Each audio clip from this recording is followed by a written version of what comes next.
Kuntahay ang beneficiary, naka-payout na sad. Si John Budlat naka-payout. Iyahang beneficiary kay si Best June, naka-payout na sad. Munaog ni tanawa sa second page sa form. Tanawa, madam. Dinudog ka itag ko ni madam. Tanawa, kita mo diha, household member. O diha, niya sa ming mangita sa wala ka payout. Isulat diha inyong kauban sa balay nga nag-edad 18 pataas. Nakuha. Diha ni mamili na sad. Kung naka-payout na si nanay, si tatay, si brother and sisters, and everything.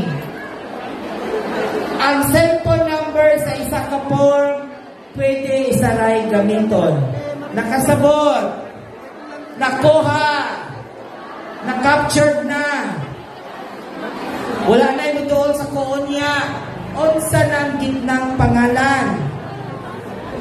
Kuha, 30 minutes. Mag-discuss lang aning form. Kabalo mo, maski grade 3, kabalo mag-fill up aning.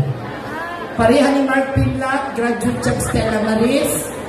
Grade 2 pa lang, kabalo siya mag-fill up. Pero si Budlat, di siya kabalo.